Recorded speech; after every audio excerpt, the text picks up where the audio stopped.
Kagawad Nel, napapansin ko ang ating mga vendors ngayon medyo umayos po at napakaganda po ang binigay po sa kanilang pwesto. Unang-una po, magandang hapon sa lahat ng mga kababayan natin, ha? Lalo na sa lungsod ng Maynila. Nagsimula po ito nung ginagawa pa lang itong Esplanade kung tawagin.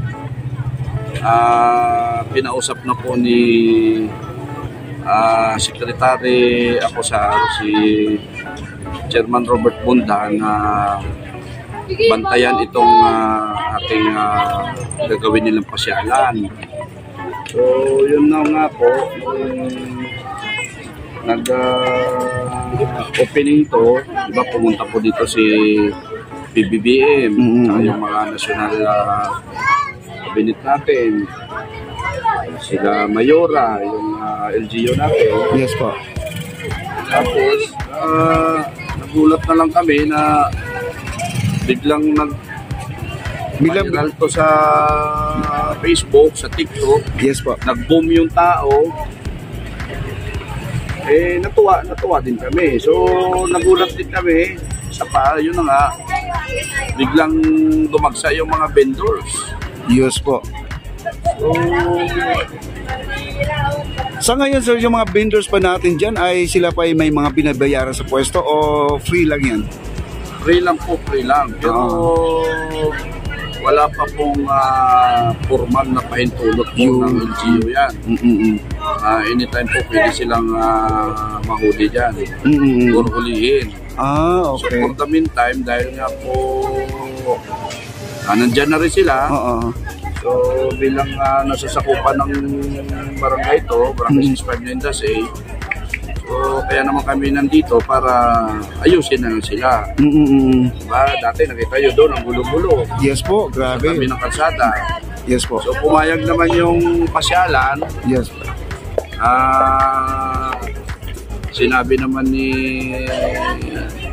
engineer, kalimutan ko lang yung apelido Yes po, okay lang. Basta parang isa din siya sa mga staff ni Secretary Acosar na kung pwede, lipat na lang yung mga vendors dito para daw ma-organize at hindi sila nakakalat doon sa labas ng kalsada. Ay, Kagawad, hindi pala siya talagang official na sila ay nandyan na. Hindi pa. Wala pala yun. Inayos nyo lang kasi magulo.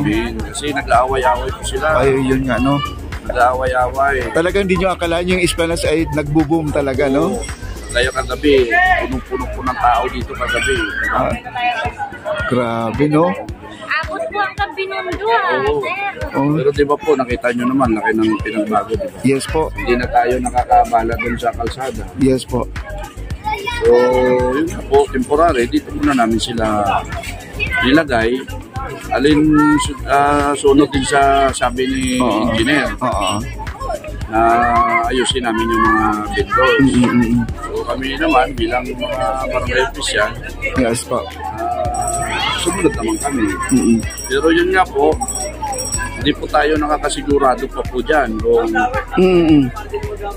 kung permanent na. Sila, kasi wala pa pong yung LGU Talagang pwede na sila magtinda dyan o ano yung status nila dyan.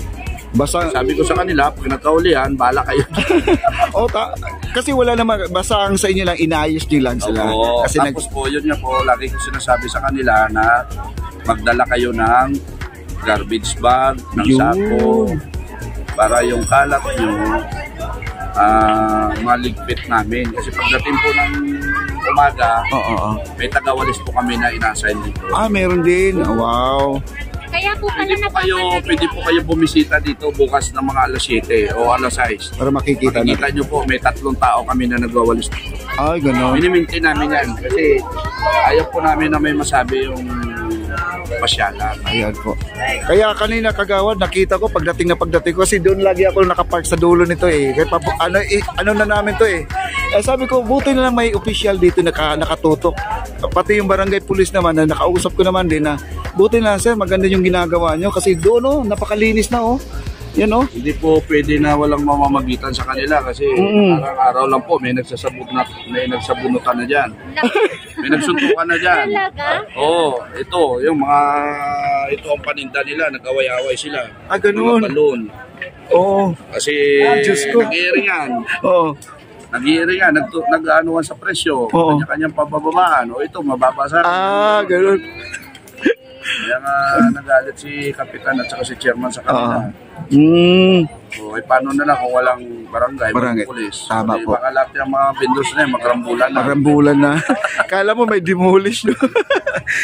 So, maganda naman kasi karamihan sa namamasyal dito, isa din sa hinahanap nila, mga ganyan din, mga tusok-tusok, Oo, mga oo. pusit, Pagkain Pinoy talaga. Oo, mga pagkain Pinoy. Yes. Oh. Kagawad, maraming salamat po na paunlakan mo kami na kunting interview tungkol dito sa mga vendors natin. Okay lang po. Basta para po sa ikabubuti at para sa kayusan ng ating kapaligiran, tutulong po kami. Okay, maraming salamat po, Sir Nel, ang ating kagawad. Barangay 659-A. Chairman Robert Bunda. Ayun, thank you so much, sir. Sige po. Okay po.